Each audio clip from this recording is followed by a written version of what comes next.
श्रीमंत पंत प्रतिनिधी यांचा किल्ला अजिंक्य वासोटा, ताई तेलीण मारील सोटा, बापू गोखल्यास सांभाळ कासोटा. मित्रांनो, ही वाक्य किंवा ह्या काव्यपंक्ती ऐकायला तुम्हाला थोड्याशा विचित्र वाटतील, पण ह्या काव्यपंक्ती एका ऐतिहासिक पत्रातल्या आहेत.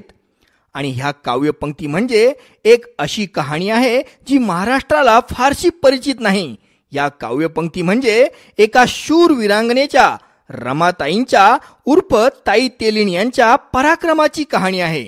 हे पत्र सन 1807 साली औंधकर पंत प्रतिनिधींची पत्नी, त्यांच्या सैन्याची सेनापती आणि व्याघ्रगड उर्फ वासोटा या किल्ल्याची किल्लेदार या तीनही भूमिका एकाच वेळी पार पाडणाऱ्या रमाताई उर्फ ताई तेलीण या महान वीरांगनेनं लिहिलं होतं. ते पेशव्यांचे म्हणजे दुसऱ्या बाजीरावांचे पराक्रमी सेनापती सरदार बापू गोखले यांना. अगोदर या व्हिडिओची 2-3 मिनिटं प्रस्तावना देऊन मग आपण मुख्य कथेला सुरुवात करूया. मित्रांनो, रमाताई उर्फ ताई तेलीण यांच्या पराक्रमाबद्दलची माहिती मला पहिल्यांदा कळाली ती जेम्स ग्रँड डफ यांच्या मराठा या पुस्तक वाचताना. मी रमाताईंविषयी अधिक माहिती मिळवण्याचा प्रयत्न केला तेव्हा मला तडित जैसी कडाडे ताई तेलीण हा रमाताईंच्या जीवनावर लिहिलेला माननीय श्री सुखलाल नखतू चौधरी यांचा अतिशय सुंदर लेख मिळाला. मी माननीय श्री सुखलाल चौधरींशी संपर्क साधण्याचा प्रयत्न केला आणि अगदी योगायोगानंच सुखलाल चौधरी म्हणजे आमच्या मेवण्यांच्या म्हणजेच खालापूरच्या डॉक्टर महादेव शिंदे यांच्या परिवाराच्या 3 पिढ्यांशी जिव्हाळ्याचे संबंध असणारे निघाले. श्री सुखलाल चौधरी एक फार मोठे सामाजिक कार्यकर्ते आहेत. तसंच ते एक प्रसिद्ध लेखकही आहेत. आजवर त्यांची जवळपास 20-25 पुस्तकं आणि कादंबऱ्या प्रकाशित झालेल्या आहेत.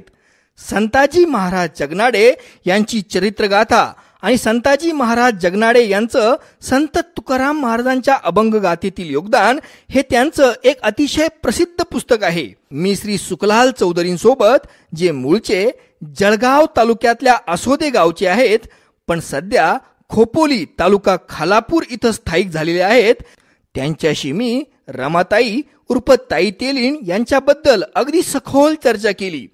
माननीय श्री सुखलाल नथू चौधरींनी मला अतिशय प्रेमानं आणि मोठ्या उत्साहानं रमाताईंची संपूर्ण सविस्तर माहिती दिली.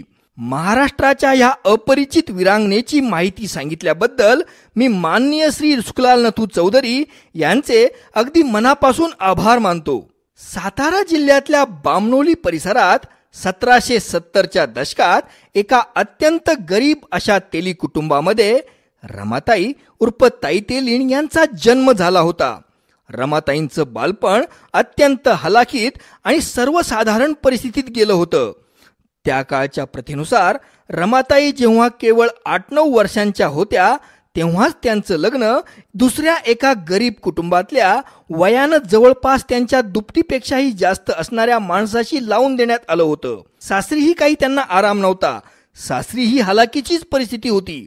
गरिबी आणि मोलमजुरी करून जगणं हेच बालपण रमाताईंच्या वाटेला आलं होतं. एक वेळ दारिद्र्यही ठीक होतं, पण त्यात आणखी दुर्दैवाची अशी गोष्ट घडली म्हणजे वयाच्या केवळ 12व्या-13व्या वर्षी म्हणजे वयात येण्या अगोदरच रमाताईंच्या पतीचा अचानक मृत्यू झाला.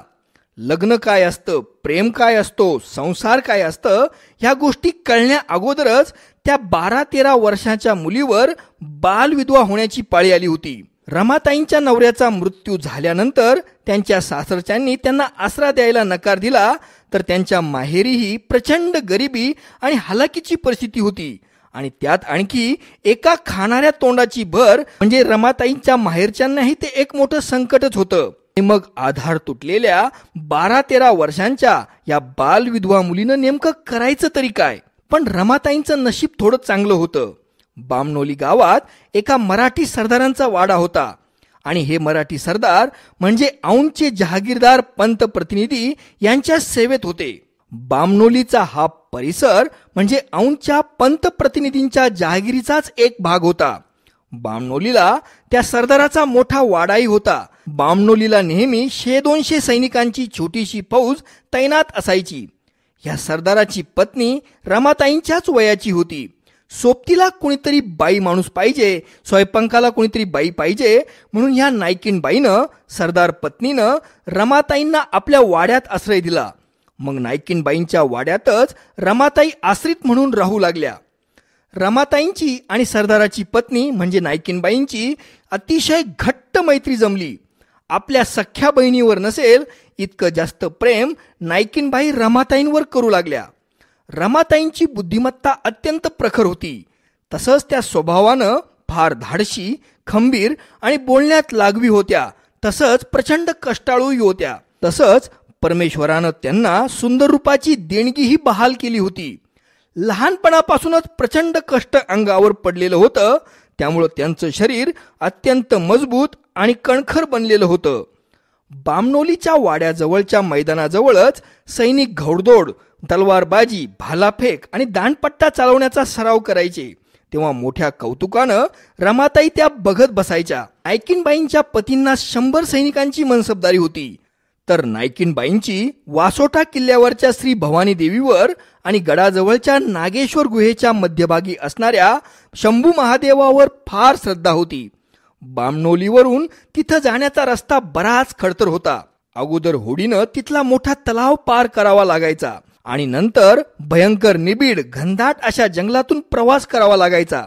त्या जंगलामध्ये वाघ, बिबटे, तरस, लांडगे, अस्वल आणि साप, रानडुकरांचा दिवसाही सुळसुळाट होता. बामणोलीवरून वासोटा किल्ल्याकडे जायचं म्हणजे जीव मुठीत धरूनच प्रवास करावा लागायचा आणि ह्या भीतीवर मात करण्यासाठी आपणही हत्यार चालवायला शिकावं असं रमाताईंना मनापासून वाटू लागलं होतं. आणि एक दिवस धाडसी रमाताईंनी खरोखरच तलवार हातात उचलली आणि दांडपट्टा घेऊन त्या सैनिकांसोबत प्रशिक्षण घ्यायला सुरुवात केली. मेहनती आणि कुशाग्र बुद्धीच्या रमाताईंनी अल्पावधीतच सगळ्या लष्करी कौशल्यांमध्ये विशेष प्रावीण्य मिळवलं.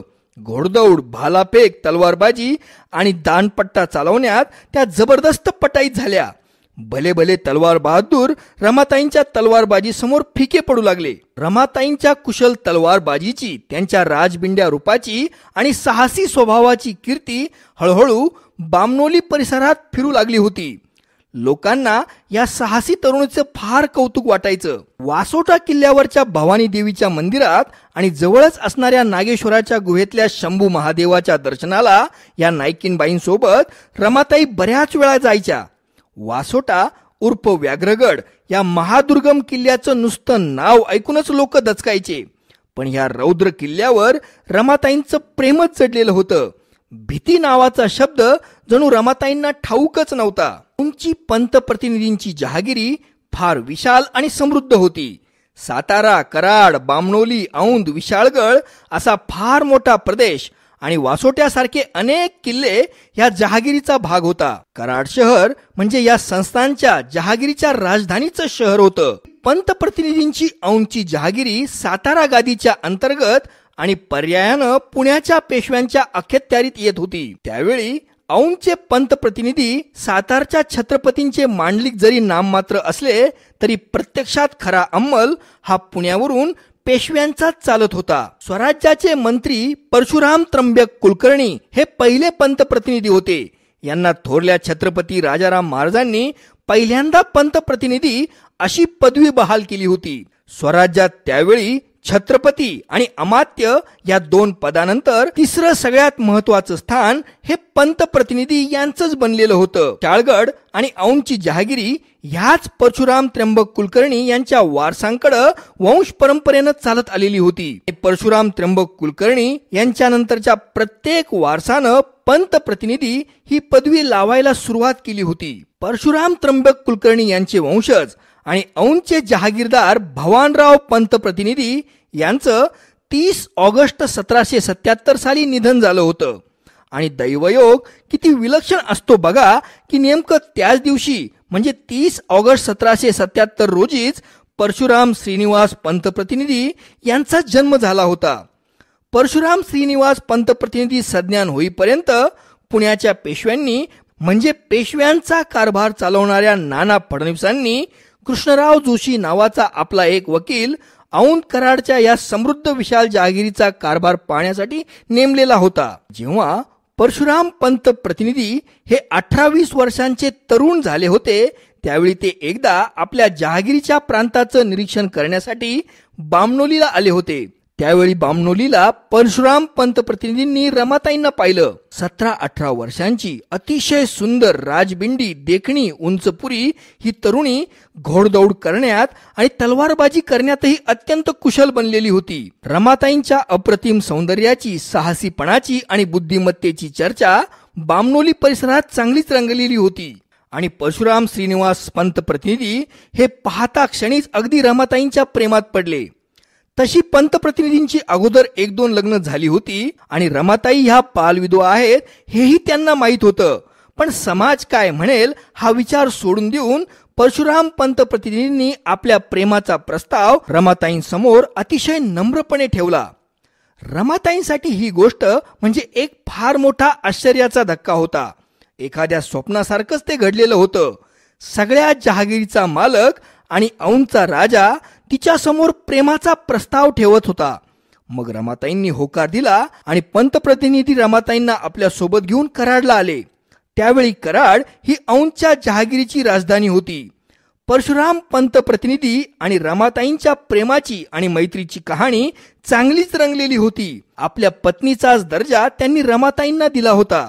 परशुराम पंतप्रतिनिधी यांनी रमाताईंना लिहायला वाचायलाही शिकवलं होतं. त्यासोबतच राजकारणाचे आणि प्रशासनाचे धडे शिकण्यासाठीही प्रोत्साहन दिलं होतं. आणि मुळातच अत्यंत कुशाग्र बुद्धीच्या मेहनती रमाताईंनी सगळं फारच कमी वेळात आत्मसात केलं. प्रशासन आणि राजकारणातही त्या अत्यंत तरबेज झाल्या.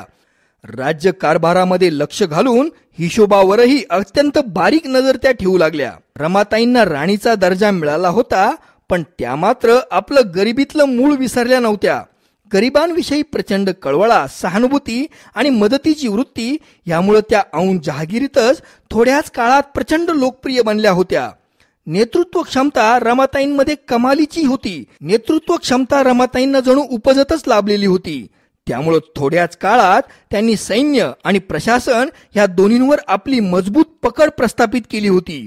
जहागिरीच्या कारभारात लक्ष घालून त्या आपली कर्तबगारी तिथेही दाखवू लागल्या. तोपर्यंत पुण्यातल्या पेशव्यांचा कारभार हे नाना फडणवीस सांभाळत होते, तोपर्यंत औंधच्या जहागिरीचे, पंतप्रतिनिधींचे आणि पेशव्यांचे संबंध थोडेफार वादविवाद वगळता बऱ्यापैकी ठीकठाक होते. पण जेव्हा नाना फडणवीसानंतर सगळा कारभार दुसऱ्या बाजीरावानं हातात घेतला तेव्हा मात्र फार खटके उडू लागले. दुसऱ्या बाजीरावाकडून महसुलाबाबतीत पंतप्रतिनिधींना फारच जाच होत होता आणि हा जाच अगदी सहन करण्याच्या पलीकडचा होता. महसूल आणि जहागिरीच्या प्रदेशाच्या सीमेवरून पुणेकर पेशवे आणि औंधकर पंतप्रतिनिधी यांच्यामध्ये नेहमीच तीव्र वादविवाद आणि जोरदार खटके उडायला लागले होते. दुसऱ्या बाजीरावाचा स्वभाव हा अत्यंत आक्रस्ताळेपणाचा होता. नाना फडणवीसांसारखा समजूतदारपणा किंवा व्यवहार मुत्सद्दीपणा दुसऱ्या बाजीरावांच्या अंगी नव्हता. सतत लष्करी कारवाईच्या धमक्या तो पंतप्रतिनिधींना द्यायला लागला. वर्षानुवर्षे उत्तरोत्तर ही परिस्थिती आणखीनच चिघळत गेली आणि 1806च्या वर्षी पेशवे आणि पंतप्रतिनिधींचे वाद इतके काही विकोपाला गेले होते, इतके काही टोकाला गेले होते की परशुराम पंतप्रतिनिधींनी पेशव्यांना मानायलाच नकार दिला आणि आता आम्ही इथून पुढं फक्त सातारच्या छत्रपतींनाच मानणार आहोत, पेशव्यांना आम्ही 1 रुपयाही महसूल देणार नाहीत असं त्यांनी ठणकावून सांगितलं. अर्थात त्यावेळेपर्यंत सातारकर छत्रपतींचेही पेशवे ऐकत नव्हते. तत्कालीन सातारकर छत्रपती प्रतापसिंह महाराज हे पंतप्रतिनिधींच्या बाजूनच आतून होते. पेशव्यांच्या त्रासाला कंटाळून परशुराम पंतप्रतिनिधी आणि रमाताईंनी पेशव्यांविरुद्ध युद्धाचीच तयारी सुरू केली. आपलं सैन्य गोळा केलं, महसूल द्यायला साफ नकार दिला आणि मग दुसऱ्या बाजीरावानं पंतप्रतिनिधींना धडा शिकवायला दौलतराव शिंदे आणि सेनापती बापू गोखले यांच्यासोबत मोठी फौज आणि मोठा तोफखाना कराडच्या दिशेनं पाठवला. यावेळी पेशव्यांची फौज फार मोठी होती आणि त्यांचा तोफखानाही फार शक्तिशाली होता. पंतप्रतिनिधींच्या सैन्याच्या तुलनेत कितीतरी पटीनं जास्त ताकद पेशव्यांकडे होती, पण तरीही परशुराम पंत डगमगलेले नव्हते. त्यावेळी रमाताईंनी त्यांना समोरासमोर पेशव्यांशी लढू नये, आपल्या जहागिरीत असलेल्या किल्ल्यांचा आश्रय घेऊन आपण पेशव्यांचा सामना करूया असा सल्ला दिला होता. पण परशुराम पंतांनी आपल्या सैन्याचे 2 भाग केले. एक तुकडी रमाताईंच्या नेतृत्वाखाली मागे कराडला थांबली, तर परशुराम पंत पेशव्यांच्या फौजेला सामोरे गेले. तशी पंतप्रतिनिधींची एकूण सगळी फौज फक्त 3000च्या आसपासच होती. 1806 साली परशुराम पंतप्रतिनिधींची पेशव्यांच्या सैन्यासोबत मसूरजवळ चकमक घडली. मसूरजवळ झालेल्या या लढाईत परशुराम पंत अतिशय शर्थीनं लढले, पण या लढाईत त्यांचा एक हात तुटला आणि त्यांच्या डोक्यालाही जबरदस्त मोठी जखम होऊन ते बेशुद्ध पडले होते. अगदी त्यांचं नशीब थोर होते म्हणून मरता मरता परशुराम पंत प्रतिनिधी ह्या जखमांतून वाचले होते. परशुराम पंतांना पेशव्यांनी कैद केलं आणि त्यांची रवानगी पुण्याला नैजर कैदेत करण्यात आली. मसूरच्या या लढाईमध्ये एक हात तुटल्यामुळं थोटे पंत किंवा थोटो पंत असं टोपण नाव परशुराम श्रीनिवास पंतप्रतिनिधी यांना पडलं होतं. बापू गोखलेंनी पंतप्रतिनिधींना कैद केलं आणि ते सोबत पुण्याला घेऊन गेले. मुख्य जहागीरदार म्हणजे पंतप्रतिनिधी आपल्या कैदेत आला म्हणजे आता सगळी औंधची जहागीरच आपल्या ताब्यात आली अशी बापू गोखलेंची समजूत होती, पण तो त्यांचा भ्रम होता. अजूनही औंधच्या जहागीरीतले बरेचसे किल्ले पेशव्यांच्या ताब्यात नव्हते आणि आता ह्यावेळी स्वतः रमाताईंनी अंगावर चिलखत चढवलं, जिरेटोप घातला आणि घोड्यावर त्या तलवार घेऊन स्वार झाल्या, सैन्याचं नेतृत्व करायला सिद्ध झाल्या. पेशव्यांच्या विरुद्ध गनिमी काव्यानं लढायचा निर्णय त्यांनी घेतला आणि त्यांनी पहिल्यांदा मसूरच्या गढीवर हल्ला केला आणि तिथली गढी ताब्यात घेतली. त्या गढीत परशुराम पंत प्रतिनिधींचे अनेक माणसं पेशव्यांनी कैद करून ठेवले होते. रमाताईंनी मोठा पराक्रम गाजवून सगळ्या माणसांची सही सलामत सुटका केली. पेशव्यांच्या सैन्याला मसूरवरून पळवून लावलं आणि स्वतः रमाताई आपली फौज घेऊन वासोटा किल्ल्यावर गेल्या. वासोटा किल्ल्यावर शिबंदी आणि रसद भरून त्यांनी वासोटा किल्ल्याची मजबूत ठाणेबंदी केली. त्याशिवाय रमाताईंच्या सैनिकांनी पेशव्यांच्या फौजेवर गनिमी हल्ले चढून त्यांना फार हैराण करून सोडलं. यावर चवताळलेल्या सरदार सेनापती बापू गोखलेंनी आपला भला मोठा तोफखाना आणि फौज घेऊन पुन्हा कराडकडे मोर्चा वळवला आणि मग ते वासोट्याकडे निघाले. पण तिथल्या दुर्गम परिसरात आल्यावर वासोटा किल्ल्याची भयंकर दुर्गम जागा पाहून बापू गोखलेंच्या तोंडचं पाणीच पळालं होतं. वासोटा म्हणजे सह्याद्रीच्या रांगात लपून बसलेला देखणा वाघच. म्हणूनच छत्रपती शिवाजी महाराजांनी वासोट्याचं नामकरण व्याघ्रगड असं केलेलं होतं. वासोटा हा अत्यंत दुर्गम किल्ला कोल्हापूरचे शिलाहार राजे भोज दुसरे यांनी 12व्या शतकात बांधला होता. इथं एकंदर 2 किल्ले होते, जुना वासोटा आणि नवा वासोटा. सध्याचा किल्ला म्हणजे नवा वासोटा आहे. जुना वासोटा शेजारच्या पर्वतावर होता. या वासोटा किल्ल्याचं वैशिष्ट्य म्हणजे हा किल्ला आदिलशहा किंवा इतर कुठल्याही सुलतानाला कधीही जिंकता आलेला नव्हता. या किल्ल्याचं रौद्ररूप आणि अतिदुर्गम जंगलातलं स्थानच असं होतं की त्यांनी कधी तसा विचारही केला नव्हता. शिलाहार भोजराजे यांच्यानंतर हा वासोट्याचा किल्ला आलटून पालटून शिर्के आणि जावळीचे मोरे यांच्याच ताब्यात शेकडो वर्ष राहिलेला होता. पूर्वेला अत्यंत घनदाट निबिड जंगल, कोयना नदी आणि पश्चिमेला कोकणाच्या दिशेनं असणारे सरळसोट बेलाकडे, यामुळे वासोट्याची दुर्गमता फार मोठी होती. फार पुरातन काळी वसिष्ठ ऋषी किंवा त्यांचे एक शिष्य या दुर्गम ठिकाणी तपश्चर्या करायचे. वसिष्ठ ऋषींमुळेच या पर्वताचं नाव वसिष्ठी असं पडलेलं होतं. पुढं बोली भाषेत वसिष्ठीचा अपभ्रंश होऊन त्याचं नाव वासोटा असं पडलं होतं. जावळीच्या मोऱ्यांचा पाडाव केल्यानंतर हे वासोटा किल्ल्यासारखं अनमोल रत्न शिवरायांच्या ताब्यात म्हणजे स्वराज्याच्या ताब्यात आलं होतं. अत्यंत दुर्गम ठिकाणी असणाऱ्या वासोट्या किल्ल्याचा वापर राजकीय कैदी ठेवण्यासाठी केला जायचा. छत्रपती शिवाजी महाराजांशी गद्दारी करून ते जेव्हा सिद्धी जोहरच्या पन्हाळगडाच्या वेढ्यात होते तेव्हा इंग्रजांनी तोफा डागल्या होत्या.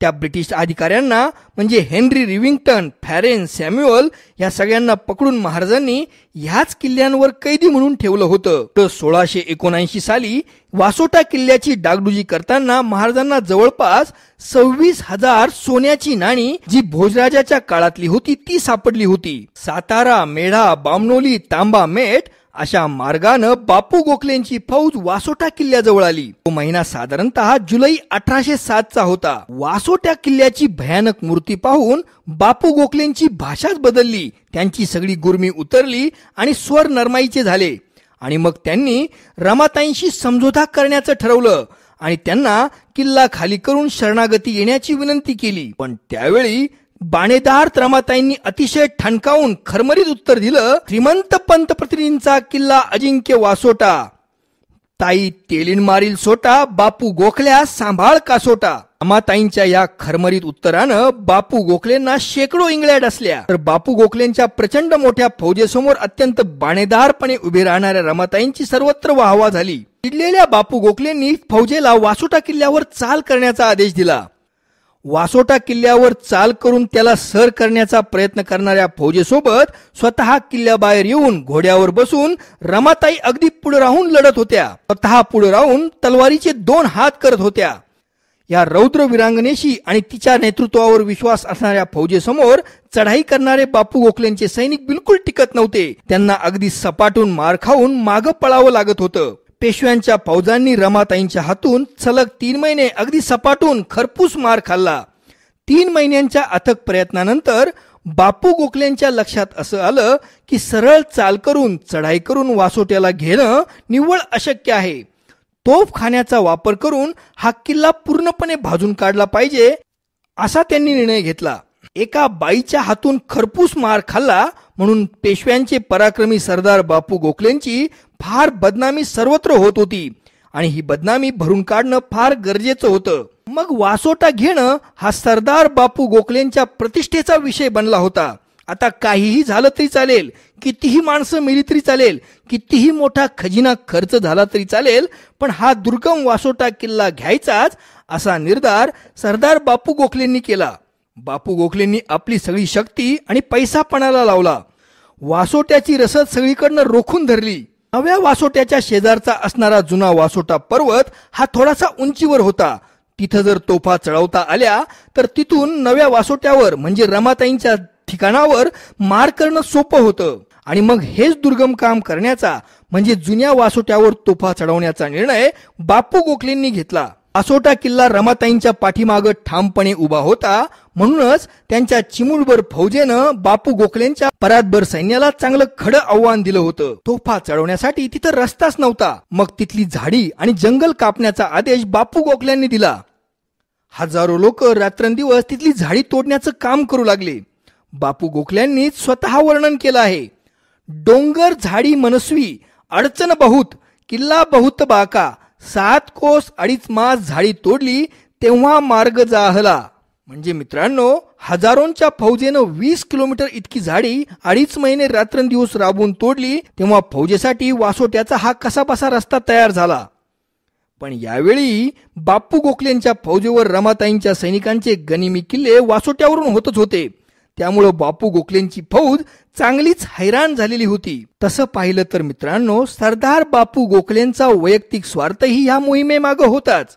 औंधची ही समृद्ध आणि अतिश्रीमंत जहागीर जिंकून स्वतःच्याच ताब्यात ठेवण्याचा, औंधला आपली खासगी मालमत्ता बनवण्याचा बापू गोखलेंचा इरादा होता. त्यामुळं प्रचंड खटपटी करून खूप सारा खर्च करून जुन्या वासोट्यावर तोफा चढवण्यात आल्या आणि तिथून भयंकर आगपाखड रमाताईंच्या ठिकाणावर करण्यात आली. भयंकर आगपाखड होत असतानाच पेशव्यांच्या परातभर सैन्याच्या तुलनेत रमाताईंच्या चिमुटभर सैन्यानं सुमारे सलग 8 महिने जिद्दीनं झुंज दिली.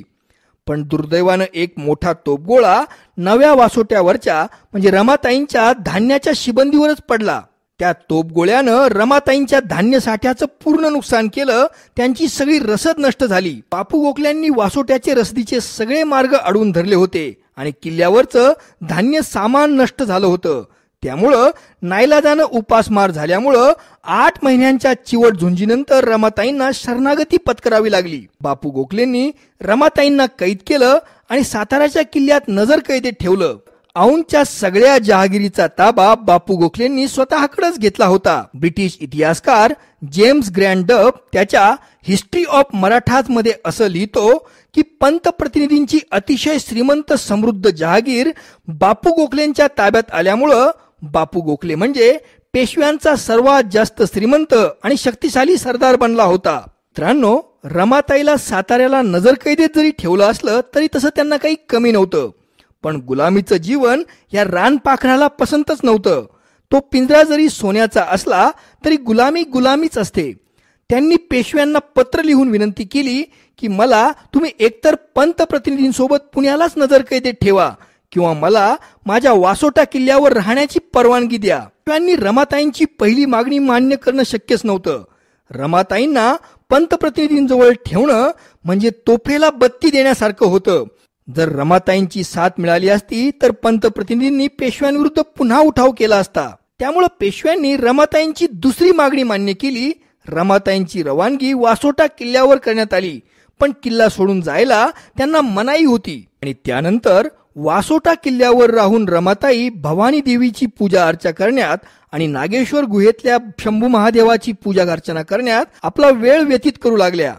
पण एकाकी विरहाचं जीवन त्यांना फार काळ काही मानवलं नाही.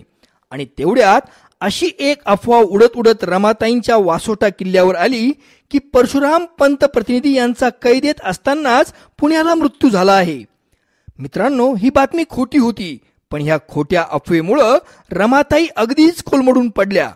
जगण्याची त्यांची सगळी आसच संपून गेली आणि त्यांच्या जगण्याचा आधारच तुटला होता. रमाताई नंतर झुरणीला लागल्या आणि त्यांनी अन्न पाण्याचा त्याग केला. रमाताईंनी आपली अंतिम इच्छा अशा प्रकारे व्यक्त केली होती की हा वासोटा किल्ला जो मी स्वतः हातात तलवार घेऊन ज्या बुरुजाजवळ राखला होता त्याच ठिकाणी माझी समाधी बांधली जावी. आणि थोड्या दिवसानंतर रमाताईंनी आपला अखेरचा श्वास ह्या वासोटा किल्ल्यावरच घेतला.